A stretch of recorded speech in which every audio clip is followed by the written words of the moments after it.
Voilà, ben, on a fait les essais.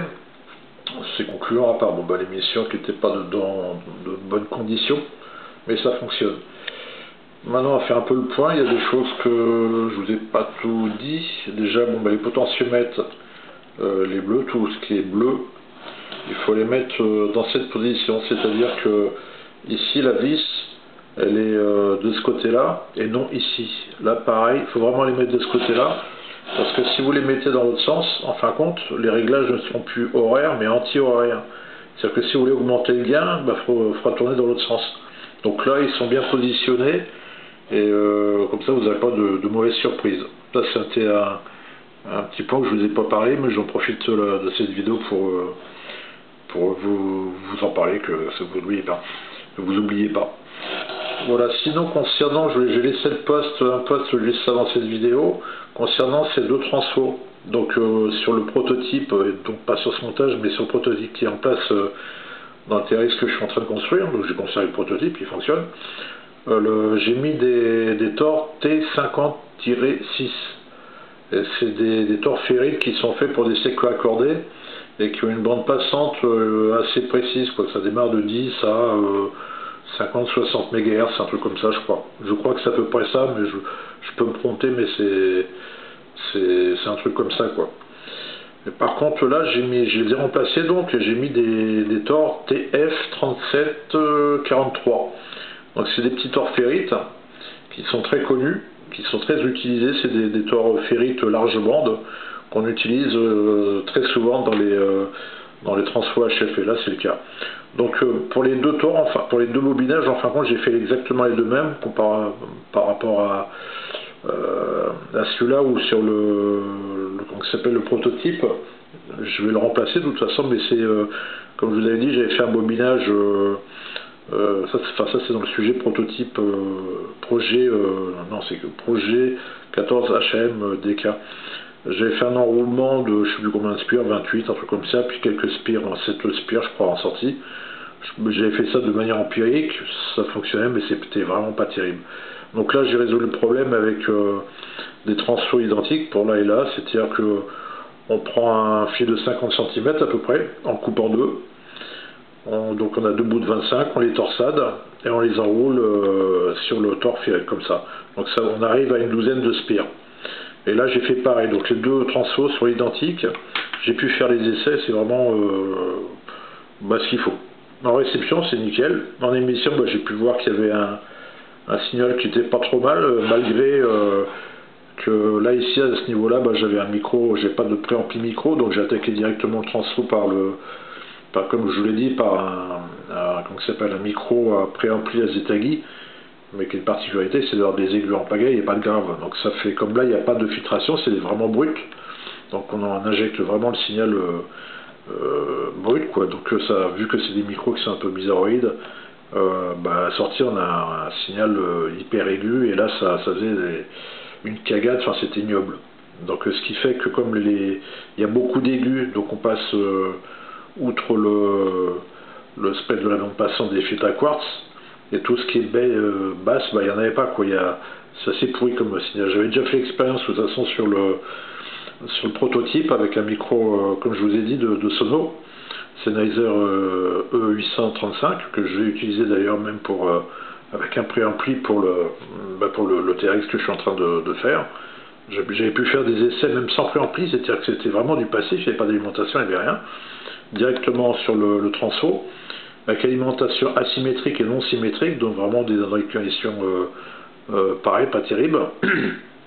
Et ça fonctionnait, le signal était pas terrible, mais par contre c'était très propre, et ça fonctionnait très bien. Donc là, il faut, quand il y aura un préampli, ce qu'il faut, ça marchera beaucoup mieux. Donc on va passer directement, je vais vous expliquer déjà à quoi servent tous ces potentiomètres. Vous verrez, il n'y a rien de là, il y en a 10 en tout. Alors on pourrait se dire, oulala, ça fait beaucoup, je ne vais pas m'en sortir. Bon, vous verrez, il n'y a rien de compliqué. On va commencer déjà, par la partie VXO.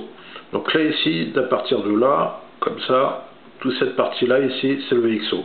Donc oscillateur, préampli, les quartz, machin, ça qui est réglé. Il faudra que je repeaufine un petit peu parce que ça bouge avec le temps. Quand c'est neuf, c'est normal. Et donc, de partir de VXO, on va sur la partie émission et on va aussi sur la partie réception. Donc, côté émission, le premier mélangeur de la partie émission, il est là, et le mélangeur de la partie réception, il est là. Donc ça, c'est les deux potentiomètres qui vont injecter les signaux dans les différents mélangeurs. Donc celui-là, c'est pour la partie émission, et celui-là, c'est pour la partie réception.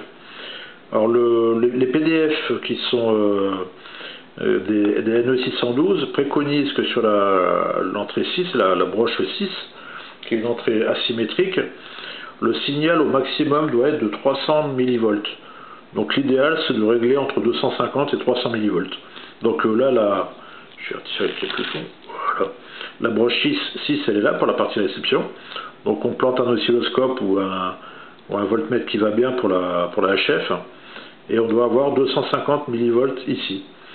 Et là, pareil pour lui, pour la partie émission, la broche, c'est celle-là. Je ne sais pas si vous voyez bien, je ne m'approche pas trop parce qu'après, ça va être trouble. Donc là, la broche 6, elle est là. On mesure ici, on règle avec ce petit potentiomètre et on mesure qu'il y ait 250 mV et un peu plus, entre 250 et 300. Donc là, la broche ici, on règle avec celui-là. Voilà pour ces deux-là. Donc rien de compliqué, on mesure et voilà. Idem pour la partie VFO. VFO, il n'est pas embarqué, bien sûr. Donc le signal va rentrer ici, sur ce connecteur SMA. Et pareil, on a deux potentiomètres, un pour l'émission, un pour la réception. Donc pareil, ici le potentiomètre, le voilà, le mélangeur il est là, la broche 6 de la partie émission elle est là, donc ici pareil, on met la sonde ici, et à l'oscilloscope ou au voltmètre qui va bien, on mesure de 150 à 300 mV. Là pareil pour la réception, donc la broche 6, elle est là, ici pour la partie réception, juste en dessous, donc on place sa sonde ici, et on mesure ici 250 mV. Mais il y a un petit truc, une petite astuce aussi pour le régler, lui. Il faut déjà que vous ayez une antenne ou quelque chose, histoire que ça ramasse quelque chose, quoi. Donc une antenne, ou si vous avez un filtre, vous passez par le filtre, mais vous mettez une antenne, et non pas un vide. Tout simplement parce que la présence de cette antenne va générer du souffle en sortie. Donc ça, c'est impeccable, il faut du souffle pour pouvoir régler ce potentiomètre là. C'est-à-dire que c'est pas parce qu'il y a 250 mV qu'on est forcément bien réglé. On est peut-être même avec trop de tension HF. Donc en fin de compte, pour régler celui-là, vous l'avez mis à 250 ou tout comme ça, vous faites descendre, donc vous tournez d'une manière anti-horaire, vous faites descendre la valeur de la tension HF par ce potentiomètre, et jusqu'à ce que le souffle diminue. Si vous tournez qui ne diminue pas, vous continuez, et dès que vous voyez que le souffle qui descend, là vous n'êtes pas trop mal. Et après vous remontez jusqu'à ce que le souffle arrête de monter, d'augmenter quand vous tournez le potentiomètre. Si le souffle reste stable, mais vous augmentez la valeur de la tension HF, vous risquez d'avoir beaucoup de souffle après en réception. Donc il faut vraiment être à l'angle de la courbe où que le souffle n'augmente plus malgré que vous tournez ça. Donc vous tournez un petit peu en arrière et là vous êtes pas mal. Voilà, donc là déjà on a fait ça. On peut passer directement à l'émission, c'est ces deux-là. En fin de compte, il y a deux potentiomètres de réglage de gain. Un pour le NE592 qui se trouve avant le mélangeur, et un pour le UA733 qui est après le mélangeur, donc qui est en sortie. Donc ces deux-là, c'est le chemin interne, pour rappel, c'est exactement les mêmes, sauf que celui-là, il est donné pour monter à 120 mégas, mais si vous regardez les PDF, il monte pas bien haut, à 20 mégas même avant, il chute. Et celui-là, il monte il est donné pour 200 mégas, mais à 40 mégas, il commence à chuter. 50 mégas, c'est bon, mais après, on voit que la courbe, elle descend comme ça. Donc ça, c'est pour un petit rappel. Donc ça, ces deux valeurs, on va les régler en fonction de nos besoins. Donc ça sera en service, quand il y aura tout, le préampli, machin, tout est bien raccordé. Et lui, en fin de compte, vous le réglez de manière à ce que ça ne sature pas. C'est-à-dire que vous allez voir que en fin de compte, lui, il ne faut pas trop de gain, parce que sinon vous allez le faire saturer, lui. Donc en fin de compte, ça sera surtout à l'écoute, s'écouter, ou même pour le régler à l'oscillo, vous allez voir que si vous mettez à fond, au bout d'un moment, ça n'augmente plus. le signaux crête reste le même, et par contre ça sature, donc ça va vous faire des espèces de trucs carrés moches. Donc là vous baissez jusqu'à ce que la modulation soit avec des bons arrondis et non pas des trucs tout carrés, quoi. Si c'est tout carré, c'est pas bon. Vous saturez, donc vous baissez. Ça c'est pour ça. Et celui-là, en fin de compte, bah, ça va être à la demande. Vous pouvez le mettre carrément à fond si vous avez besoin de signaux importants en sortie. Donc lui, vous pouvez le mettre à fond. Et puis si c'est trop important, bah, vous pouvez régler votre niveau de sortie avec comment ça s'appelle, ce potentiomètre. Voilà pour la partie émission. Et puis pour les injections de signal. La partie réception, bah, ça se passe ici. Donc là, on a 4 potentiomètres. Ça, c'est des réglages de gain pour c'est la NE592 avant mélangeur.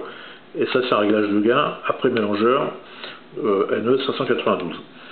Donc l'idée déjà, on va commencer, et ça oui, ça c'est la sortie BF, donc il va aller vers l'ampli, enfin la chaîne ampli BF, avec filtre et tout ça. Et ça c'est le réglage du niveau du contrôle automatique de gain. Donc si vous voyez que cette diode LED n'est pas allumée, c'est que lui il est trop, ça y est, je ne sais plus, il est trop haut, donc il va falloir le dévisser jusqu'à ce que la LED s'allume. C'est-à-dire qu'il doit être réglé à fond, un truc comme ça. Donc vous le dévissez jusqu'à ce que la diode LED s'allume. Voilà, ça c'est une petite diode LED que j'ai rajouté en plus de ça, parce que c'est vrai que ce petit module là, c'est bien beau, c'est tout fermé, c'est étanche, mais le problème c'est qu'on ne voit pas comment on est réglé. Donc avec cette petite diode LED en plus, ça permet d'avoir une visibilité, puis c'est plus confortable pour régler le contrôle automatique de gain. Donc en fait, c'est sur ces 3 choses-là, il faut les régler en fonction de manière à ce que ça ne sature pas. Donc pour ça, il faut écouter des stations, des choses comme ça. Et l'idéal, il faut jouer en fin de compte avec tout ce petit mot-là en même temps, parce que le contrôle automatique de gain, s'il est mal réglé, vous allez faire saturer quand même un peu de signal, quoi. Enfin là, ça peut arriver, mais en général, c'est vraiment quand il y a des stations vraiment importantes. Mais bon, en général, vous réglez d'abord ces deux-là. Là, vous le mettez en sortie gentille, moitié, quoi. Et là, vous commencez, par exemple, à augmenter d'abord celui-là, de manière à ce que on aille jusqu'à la limite de saturation de l'entrée là. Ne commencez pas par celui-là, parce que ça va vous tromper. Il faut d'abord commencer toujours en amont, et après on va en aval. Donc celui-là, vous le réglez quand il y a des bonnes stations, quand il y a même s'il y a du QRM aussi, c'est pas mal, c'est intéressant le QRM, même s'il n'y a pas de station, vous le réglez jusqu'à ce que le souffle il monte, mais vous verrez qu'au bout d'un moment, il va pas monter, mais il va changer de tonalité, c'est-à-dire qu'il va saturer. Ça fait une espèce de un souffle moche, je sais pas comment l'imiter, mais donc vous réglez juste avant, quoi, de manière à ce que vous soyez avant saturation, et le réglage sera pas mal. Là pareil, parce que celui-là, il va régler le gain en sortie, truc comme ça. Là, ce sera aussi à la demande. Vous pouvez augmenter, mais il faudra faire gaffe de ne pas faire saturer le reste. Là après, vous réglez c'est le niveau maxi en fin de compte du réglage de votre potentiomètre de volume. Je me décale un peu. Donc là, il y aura, là dans mon cas, moi, il y a une petite platine avec le filtre BF, suivi de l'ampli LM380. Et entre